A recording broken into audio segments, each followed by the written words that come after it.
heer soo dhawaa live streamkii noogu horeeyay libaax ya legend maxamed waana la jooga soo dhawa maxamed yo waan salaamay khayrta dhamaan waan salaamaya iyo dadka meeshaan wax badan baa lagu soo gudbinayaa sikriya asana la wadaagaya maxamed baa channel horta maalin dhow samayn doona channelka maxamed sameeyo ayaan waxyaalo badan oo kala duwan aan kusoo maxaa dhahaa kusoo gudbin doonaa som pill baa dhahaa channelka som pill waxaan ka wadnaa waxa weeye dhaqanka Soomaaliyeed saa taqaanaanba in badan waxaa la rabay in laynu ku daro waxaan waa Soomaalida samaysa waxaan waxa dhaqanka Soomaaliyeed laakiin dadka imika waxay dadka gaalada imika European countries ku nool maxamedow waxay samaysteen red pill iyo waxyaalahaas oo dhan si ugu noqdaan dhaqankoodii iyo hidahoodii hore Soomaa boqolkiiba boqol waxay samaysteen waxay uga hortagi karaan iyo awareness iyo wacyigelin dadka wacyigeliyaan dhalinyarada soo socota iyo jiilka markaas la dhalayo iyo dumarka iyo xiriirada waxay noqonayaan iyo dhamaan ya dadkana waxa malaysaa inay ku dhex dhumaan waa la khiyaamay dadka marka yo videogana marka liberalism marka videogan waxay sharaxaysaa dadkan la dhaho red pillka waxay yihiin marka red pill waxa weeye fikradooyin ay rabaan dadkan inay bariga hore sida u noolaan jireen ay ku noqdaan marka imika laba fikradood oo kala duwan baa dadkan dhaqankoodii iyo maxaa dhahaa qoysyaashoodii lagu jajabiyay labada fikradood oo dagaalka loogu qaaday dadka cadaanka waliba ku nool reer galbeedka ama Mareykan ama Europe ama meel kasta ku noolaado waxa la dhahaa labada fikradood oo fikrado sunaysan oo la dhaho feminism iyo fikrad kale oo la dhaho liberalism feminism waxa weeye nin iyo naag waa isku mid waxay ku kala duwan yihiin malaha liberalism waxa weeye wax kasta xorriyadda ka horeysa maxamed exactly yeah sida u dhigto okay marka ninkan waxa weeye wiilkan aan imika play garanayno waxaa la dhahaa Malcolm waxaa la dhahaa skeptic waxa weeye nin la dhanaanay xaqiiqatu marka uu sharaxayaa waxay tahay red pill iyo muslimiintu say waxay ka qaadan karaan iyo waxay ka tagi karaan Are there things that conflict with Islam? Yes. Can Muslims use these red pill arguments? Yes, in some cases, that's fine. Let me give you an analogy. There's a famous biblical academic named Bart Ehrman who critiques the historical authenticity of the Bible and claims that the Bible has been changed over time. Can Muslims... marka wuxuu ku leeyahay wiilkan horta waxa la Daniel xaqiiqatu waxa weeye nin dhalinyaro waaye wuxuu ka soo qalanjiyay jaamacadda ugu wanaagsan Mareykanka oo la dhaho Harvard waxyaalaha uu leeyahay waxa kamid ah dadkan wax imika dagaal baa aynu ku soo qaaday Soomaha oo ku saabsan fikireed iyo caatifad iyo maxaa dhahaa movieyaal inay waxyaalo filmaan kala duwan lagu soo jilo si lagu dhaho dhaqankaaga hore mar hore laga tagay Soomaaliya dhaqankeeni awayaashan iyo ayeeshan say isku dhaqan jireen waxaasi waa xaway gumaysi iyo dulmi iyo blaybaas ku noolaayeen soo saamaha marka ya liidid dhaqankiya marka wuxuu ku leeyahay dadkan imika red pill isticmaalaya wax u isticmaalayaan red pillka sidii ay uga hortagi lahaayeen fikradaha khaldan oo bulshadoodii lagu jajabiyay bulshada Mareykanka imika waxay maraysaa iyo qurbaha oo dhan waxay maraysaa xilliga ugu darnaa ay maxaa dhaha furitaanku cirka maraayo 70% buu madaxa saaray dadka isfurayana 80% waxa furitaanka dalbanaya dumar furitaanka la dalbanayana waxa weeye intooda badan wuxuu ku saabsan yahay lacag iyo maxaa dhahaa qoftii oo laga dhaadhiciyay in maxaa dhahaa ninka ku qabo uu ku gumeysanayo fikradahaasna si xawli leh bay ummadda Soomaaliyeed u soo dhex galayaan boqolkiiba boqol waalidiintiiba kula talinaya gabdhaha inay aadaan wax bartaan si ay hadhow iskugu filnaansha ay gaarto muhiimad waxa waaye wax ku leeyihiin inay isku filnaansha ay gaartee marka waalidiintu ma fahansana laakiin meeshan ma aha qoraxay iyo qardho iyo meesha ka timi oo wadankii ma aha oo fikirkii Soomaalida oo fikirkii Soomaalida dadkan kuma jiro dadkan waxa ku jira fikir kale oo dhaho feminism baa ku jira man nin uma baahni aniga nin uma baahni nin uma baahni aniga maxaa dhahaa like waxyaalada fikriyo khalkhaldan walina anigu waxaa jirkaygan ka ganacsanayaa anigu waxaa waxyaalahan oo dhan marka wuxuu ku leeyahay doodaha ay dadkan isticmaalaan oo imika raba inay ku noqdaan dhaqankoodii suugnaa dadkan markii hore dadkan gaalada ah dhaqankoodii suugnaa oo ahayd inay dumarka iyo waxyaalaha loo ogolaan inay iyagu maxaa la dhahaa caruurtooda si fiican u korsadaan inay faamilyaal isdhaqda ay noqdaan dadkaas sida loogu noqon lahaa waxay keenaan maxaa dhahaa doodyaal kala duwan marka wuxuu leeyahay waa aragtay dadka inta badan diinta islaamka difaacaba waxaa la arkayaa nin kiristaanka aad iyo aad u yaqaano oo jaamacadaha ugu sarsareeya ka soo baxay oo bahalkii marka waxaa la isticmaalayaa doodihiisa sidii loo galo anyways oo ku dheeraanay videogan maxamedow videoga kale aan u galno ما بقول كيف والله والله ماشي هذا ريكتو بس dadkeena ma fahansana waxaan hadda qabanayaan oo araggeena raggiyo dumarku way sameeyeen waa gabadha waa inay xurowdo damool inta ugu badan ee laga tagayo inay gabadha ay hooyanimadii laga tago yani laisku kharaariyo oo la dhaho oo gabadha ma guursanayso ilaa ay 34 gaarto ilaa ay intaas ay gaarto fikradahan wax ku dhamaanayaan inuu familkii uu burburayo aad iyo aad markuu familkii burburana waxaa burburaya ummadda burburaysa iminka gabadhan eeg oo fikradahan laga dhaadhiciyay markay yareed iminkana fikradahan ka tooba keentay waxay ku leedahay arable waxay ku sheegayso a few years ago I was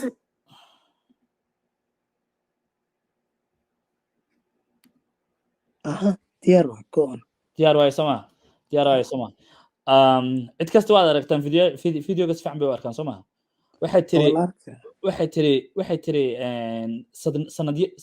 sanad ka hor waxaan ahaa kulahaa gabadh caraysan oo timo blue haysata oo timaheeda hadda aan iska jarin feminist aan ahaa kulahaa waxaan aaminsanaa inaan ahay inuu jiro raggu inay naga haystaan quwad maxaa la dhahaa na adoonsadaan male privilegekaas inuu yahay dee maxaa la dhahaa maalin kasta wax ay maxaa la dhahaa raggani ay dumarka u isticmaalaan si ay ugu dul istaagtaagaan iyo waxyaalahaas ay ku sheegaysaa ma fahamtay believed that male privilege was real and that I was a victim of the wage gap. Now that I understand the waxay ku leedahay waxaan u malaynayaa inaan ahaa dulmane oo lacag yarna la siin jiray ka waran bal America imika lagu xayeysanaa lagu ha ummadaha kale waxyaalahaas war kuwii imika wax kasta la siiyay baa weli ooyayo waxay ku leeyihiin ha anagu waa dulmanahay weli Mareykanka dumarku way ka dulman yihiin ka waran weli Mareykanka dumarku way ka dulman yihiin weli isku lacagna lama siiyo waxyaalahaasna lama siiyo waa Mareykanka imika Afghanistan iyo meelaha kale intuu aado ku dhudhumanaya inuu dumarka caawiyo oo wax sameeyo oo isticmaalaya fikraddan feminism inay maxaa dhahaa suu dagaalayaha iyo waddanmo kale u boobo oo maxaa dhahaa qallaas ugu abuuro true motives of feminism. I know that this could not be further from the truth and that modern day waxay ku leedahay wixii oo dhan laga dhaadhiciyay waxay ahayd bug ya wala khiyaamay taagantahay feminism is a war on true masculinity. waxay tiri feminism raganimada ha in raganimada hoos loo dhigo yani dagaal lagula jiro waaye yani raganimada ha weerar bay ku hayaan raganimada weerarkaasoo ah maxaa la dhahaa in wixii raganimo loo arko oo dhan la dhaho raganimadu way xun tahay raganimadu wax fiican ma aha raganimadu sidan ma aha wixii inagu aan raganimo u naqaanay oo dhan waxaa la rabaa in layno ka dhigo wax dee wax xun oo bahalkee marka dagaal baa lagu soo qaaday raganimada sidii caruurta iyo maatada iyo dumarka meesha la rabo loo wato Before women had the right to vote, most were stay-at-home wives, which meant they weren't working jobs and couldn't be taxed. Our overlords didn't. waxay tiri inteenan ka hor oo aanan dumarka Mareykanka ay bilaabin inay shaqeeyaan beri dhawateena bilaabay inay shaqeeyaan dumarka Mareykanka beriga hore looma ogolaan jirin inay shaqeeyaan 1960 iyo meelahaas ay bilaabeen ilaa 1940 iyo 5 meelahaas bay bilaabeen markii dagaalkii labaad laga soo noqday ka bacdi ay bilaabeen Soomaa marka waxay tiri markay ma shaqeyn jirin marka xaafadda joogi jireen cashuurna lagama qaadi jirin marka ragii adduunyada iyo Mareykanka maamulaya ugu qanisanaa waxaas ma jeclaysan waayo Mareykanka systemkiisa daa garanaysid wuxuu ku dhisan yahay capitalism waxa weeye lacagtu ha socoto sida saad u heshid saad lacagtada lacag kale ugu sii dirsatid dad dhaqaale badan oo heshid marka dad bale iyo waxyaalahaas looma ayo turaayo like that. Rockefeller started funding feminist campaigns in media. Rockefeller baa dhaho oday qaniya waaye Las Vegas meelahaas markii la dhaho intuu meel uu ku leeyahay oo kasinooyin iyo meelahan lagu khamaaro caradaas ay ka badan yihiin odaygan wuxuu sameeyay campaigniyo inuu lacag geliyo sida maaragtay dadku campaigniyada ay lacag u gashtaan markay tartamayaan loo codeynayo iyo bahalkii waliba inta badan wuxuu ka sameynayay meediyaha sidii uu maxaa la dhahaa uga dhiciyo fikradan feminismka dumarku ragoo kala tidin wax kasto ragu sameeyaan waa sameyn kartaan wax kasto fikradahaas lagu abuuray And as a consequence of the movement, women started entering the workforce and leaving the home. Children with waxay tiri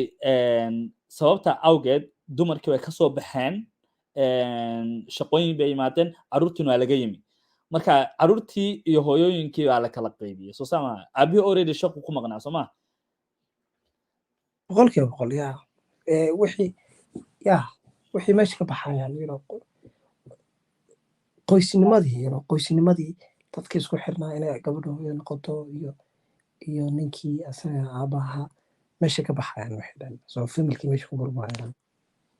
marka familka oo dhan halkaas ku baaba'aya would then be separated from their parents and sent to Rockefeller-funded schools to be indoctrinated by the state. waxay ku leedahay waa la qabtay caruurtii hooyooyinkii waxyaalahaas wuxuu yiri shaqaysta wuxuu geeyay warshadihiisu geeyay caruurtii oo dhanna wuxuu u sameeyay iskuulada Mareykanka imika lagu leeyahay waa public waxa weeye dawladda maamusha intaan dawladdu ay lacagta ka bixin jireen Rockefeller lacagta ka bixin jiray saas oo dhan wuxuu u sameyn jiray sida caruurta wixii doonto dawladdu ay ugu shubato oo wildcode saameyn weyn oo ku yeelan all of this ultimately disrupting the family unit at its core. Feminism taasina waxay burburisay familiga qoyska oo dhan bay burburisay is defined as the belief in social, economic, and political equality of the sexes. But in the West, I must ask, what rights do men have that women don't? way yaabantahay waxay leedahay waa maxay maalin kasta mudaharaadkan socda lagu leeyahay dumarku xuquuq ma haystaan waxyaalahan ma haystaan waa maxay xaqa aynan haysan kulaha waxay kula ilaa imika waxa ka socota weer inaan caadeen oo maalinta hore waxaan idin sharaxayay oo xalqadii podcastiga aynu ku sharaxayay oo dhageysiga waxa weeye maxamed oo saa xasuusatid markasta waxa sameynayaan ku sheega alla waa dulmanahay alla qoftii waxa rabtaa dadku waxa rabaan inay ka dhigaan dad aan waxba qabsan karin oo ay mar walba caadifadooda ku ciyaaraan oo bahdilan boqolkiiba marka meeshaasna caruurta inay kala dhex baxaan caruurtu waxay doontaan ku shubtaan imika aragtaa markii hooyadii iyo aabihii laga soo dhex saaray caruurta naago kale iyo bahalkii baa caruurtii program garaysanaya oo iskuulada la keenay dawladdu keensatay waxay doonto ka rabaa inay ka dhaadhiciyaan khaniisnimo caruurta laga dhaadhiciyay waxyaalahaas ka dhaadhiciyay Mareykanka saad ogteedin wadan wuxuu ahaan jiray inta badan diinta kiristaanka aad ugu dhigdhiganba wixii oo dhan waa laga milmilay loo cagwareejiyay maalin kasta in laga qaaday liberalism madaxa laga geliyay dadkan waa caadi waxa rabaan caruurta ha baraan adigu waxaan iska dhaaf adiga maxaa ku waalay adiga maxaa ka dhigay qof yar qof xiran ha adiga isfududay Modern feminists are convincing women that hookup culture using hormonal birth control hookup culture waxa la dhahaa cidda arabtid la baashaad si isaar waay naagihii waxa laga dhaadhiciyay Mareykanka iyo feminism waxa ka dhaadhicay hataa kuwii Soomaaliya waxa imika laga dhaadhicinay waa caadi walaal cidda rabtid la tumo cidda rabtid ha dilaysnimadii waxay noqotay wax lagu faano maxaa dhahaa hadhowna waxa noqonaysaa gabar Soomaaliyeed hadhowna waxa lagu leeyahay waxan ma samayso laakiin maalin kasta waxa ku jirta TikTok iyo social media kasta lagu jira oo fikradahan khaldan intii gaaladii kasoo dhaadhicisay bay rabaan inay ku faafiyaan oo rabaan inay maxaa dhaha xataa hablihii wadankii joogay lagu faafiyo iyadoo awoodda dibadaha iyadoo joogta awoodda inay shaqaysato oo lacag xalaala hesho laakiin waxaa la iibsanayaa hoostoodii iyo maxaa dhahaa jirkooda la iibsanayaa waxa laga wasuusayo degenerate and not shaving is liberation. That toxic masculinity is prevalent and the patriarchy must be dismantled. waxay ku leeyihiin patriarchiga waa in la jajabiyo patriarchy waxa weeye hogaanka nimanka haya marka hogaankaas oo dhan waa in la jajabiyo guriga hadduu odagu madax ka yahay waxaas waa gumaysi meesha musiiba taala meesha ninka madax waxa waaye sababtaas waxay gudbinayaan fariintay gudbinayaan waa intaas maxamed inaad taqaanid ma garanayo wadanka maraykanka waxaa ka jira channel la dhaho Fox News oo muslimiinta aanan jeclayn ma fahanti laakiin maalin dhowto waxaa kasoo fakatay in maxaa dhaha dowladda maraykanku bay sheegayeen in dowladda maraykanku ay bixinaysay intaasoo milyan oo dollar sidii ay u barto hablaha Afghanistan jooga oo muslimiinta ah jaamacadda ugu barto in ay maxaa dhahaa patriarchy iyo waxyaalaha sida muslimiintu ay isku dhaqdo inay xun tahay in maxaa dhahaa ninku una xaafadda ugu sareen oo maamulo unan ka ahayn oo mas'uulka xaafadda unan ahayn inay maxaa dhahaa iyaduna ay la tahay maxaa dhahaa ay isku fil yihiin ay la ficlantanto warbixinta waa arka warbixinta laakiin way u xumeynayaan dadkan waxay haystaan u xumeynayaan marka waxaa lagu leeyahay wuxuu ku leeyahay ninkani markii ay arkeen dadkan maxaa dhahaa Afghanistanka in qoysaskoodii la rabo in la dudumiyo dowladdii maraykanka wadatay oo dhan way kasoo horjeesteen waxay dhahaan niyo naga taganiyo anaga guryaha noogu timaadeen markii hore dadkaas dibadda ku dildilayseen maalin walba aqalaasiin halkaa ka wateen iminkana guryahayga noogu soo howlgasheeno waxay saan isku dhaqanayn baa noo sheegaysaan miya filinka naga joojiyay ku dhahan marka patriarchiga waa maalin kasta way ku dikriyaan waliba hablahan maskaxdooda laga haday oo ajendahooda yaa waxay waxay ayagu rabaan inay wadanka gaarsiiyaan waa rabaan wadankiina qaarkood way gaartay ma fahantay marka ama wadankiina way gaartay insha Allah video kala ugu hadlaynaa asoo faahfaahsan Through movies and media we're taught that working for the movies iyo filmaati Hollywood waxaan ka dhaadhicinaysa ma ogtay romance waxyaalahan sidan man climbing the corporate ladder and paying ninkaaga hadda u shaqaysid waa dulmi ninka kale laakiin oo shaqada jooga hadda u shaqaysid koobshaa u shushubtid waa xoriyad gawar maxamed aqliga isma keenaya isma qabanayo soo tax is more empowering and valuable than raising the next generation. Kulaha waxay ku leeyihiin caruur waxay ka dhaadhiciyaan hablihii cadaanka caruur inaad korisid waxa ka muhiimsan inaad dibadda ka soo shaqaysid maxaa dhaha maanta oo dhan aad tartanka ku jirtid oo maalin walba maxaa dhaha la tirtantid ragga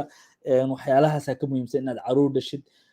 waxyaalaha dumarka Mareykanka iminka intooda badan ay u qaataan waliba kuwa 40 iyo wax ka weyn ay u qaataan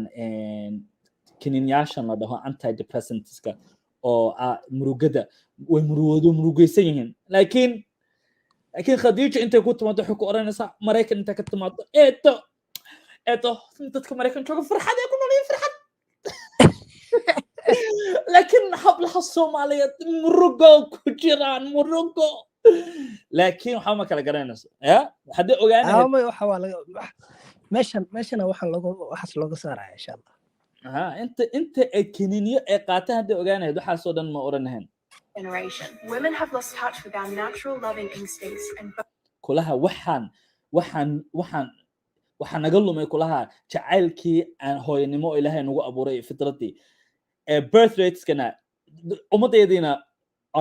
waxay dhahaan dad waxaan noqnay hada dadka markay caruur dhalin dadgal dadaan caruur dhaliso caruur haysan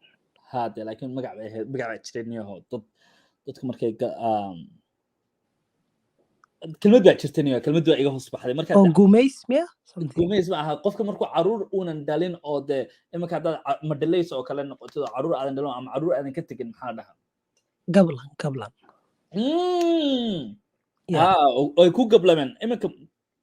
waana tusaya ninka adduunyada ugu qanisan isagoo arrintaa ka sheekanaya yaro tusaya Birth rates are plummeting. Men and women are not the same. And by protesting, nimanka iyo naago isku mid ma aha laakiin xataaka oo maxaa dhaha timaha bluega samaysanaya waxyaalihii samaysanaya iyagii hordada ka soo kacaya iminkan waxaan ku tusayaa tu Soomaaliya oo iminka filinkii naagta cadaaga ay ku soo wareertay ku soo balanbashay ku soo gablantay kiniinka ku soo cuntay iyadoo u sii socota ayna tusayaa so videoga galaan ingeenaya maxamedow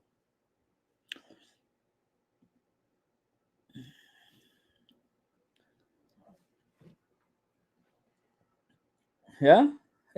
كورن محمد أرنكاس نيو كورن واحد والله واحد إن شاء الله هذا عبد مركي نقول رئيس واي لكن arrimahan oo kale waxa waaye waxaan u soo kaacnay waa arrimahan oo kale inaan ka hadalno waa la buufinaa insha allah si fiican loo buufinaa maxaa dhahaa fikradahooda daciifka ana waxaan channelka ugu talagalnay inaad si fiican u maqashaan oo dadka u fahmaan dadka indhahooda inay kala furaan meesha ka socota filimkan oo dhan meesha ka socda u fahantaan ay qoftan weyn waxa ku hadlayso eeg imika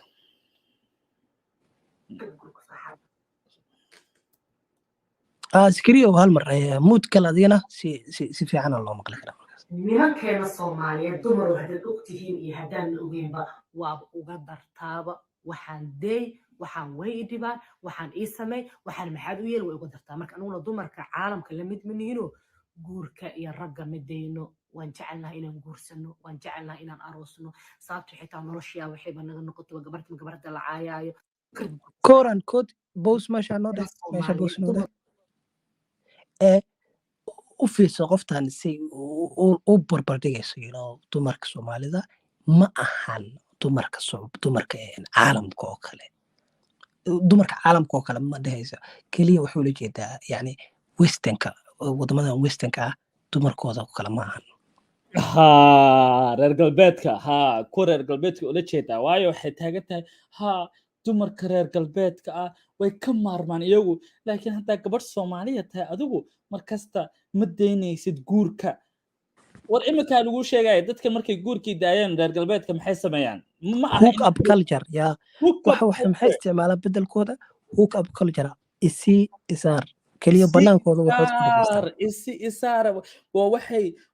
waxay maxaa dhahay habeen iyo maalin kalabyada u aadaan waa habeen iyo maalin isku dulsaaran waa habeen iyo maalin u sameeysan waa cilaaqooyin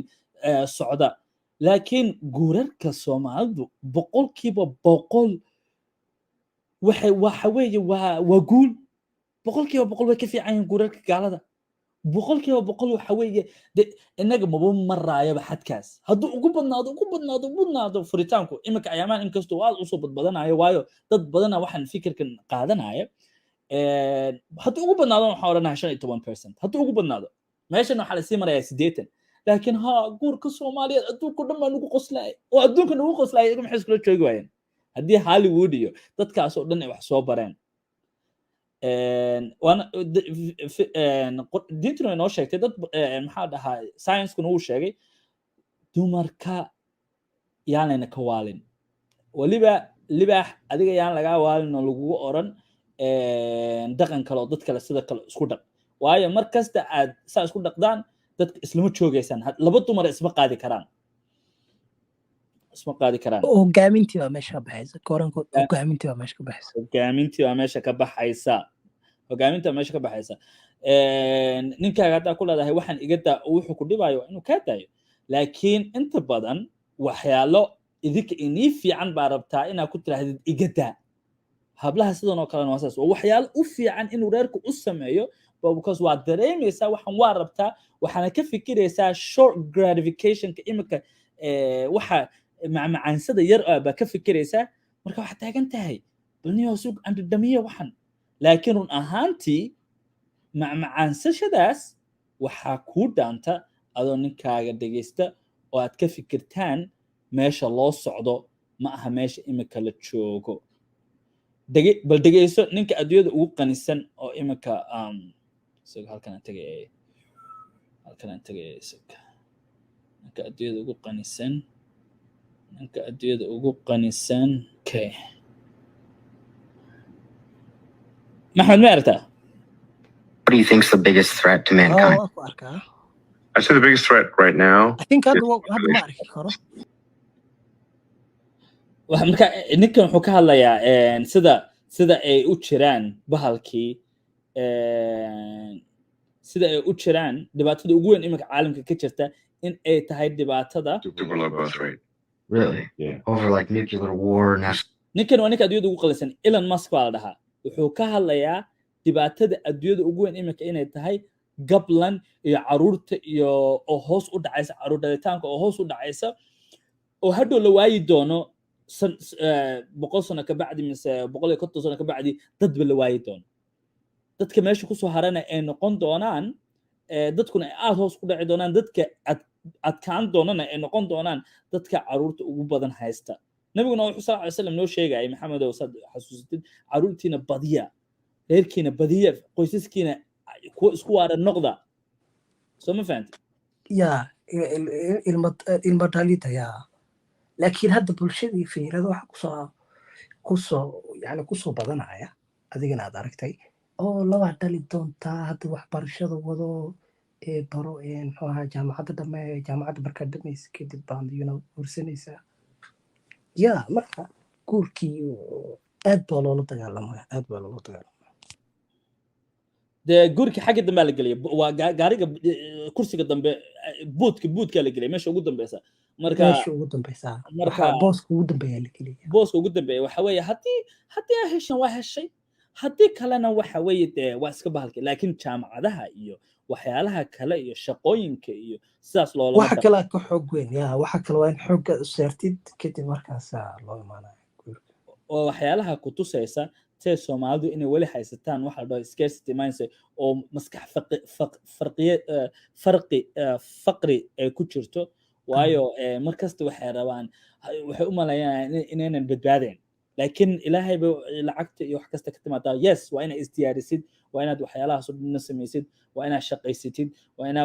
inaad laakiin inantaada waxa ugu wanaagsan inaad jaamacad aado ma aha waxa ugu wanaagsan ay samayn karto waxa weeye in ay hesho reer iyo qoys sida hadhow markay 30 iyo wax ama 40 iyo wax u gaarto inaan cid u cidloon habeen iyo maalin kiniinyo ayna u qaadan oo waa abuuraya wiilashiinina meeshaas lacag looga qaadanoo naago jirkooda ka ganacsanaya lacag uga qaadan wiilasha Mareykanka dhibaatada ugu weyn oo haysto waa ka hadli doonaa maalin dhow waxa weeye lacag maalin kasta lacagtooda waa laga siibtaa daanyaro waaweyn oo gurulyo oo diyuusina waay ya waxaan rajaynayaa inaad wax ka fahanteen arrinkan hurdada laga kaco Maxamed what's your last word man waxaan dhihi lahaa kaliya waxa waaye xalqadan waa xalqadii ugu horeysay kaliya anaga xataa meesha ku sugnahay marka waxyaalo badanna waa soo gudbin doonaa insha Allah hadda waa bilow khayr baa soo ognahay assalaamu calaykum waraxmatullahi wabarakaatu waa inoo xalqadeena kale ciao yaan lagu harowsan saaxiib yaan lagu harowsan dhaqankaaga suuban diintaada saafiga ah kufaan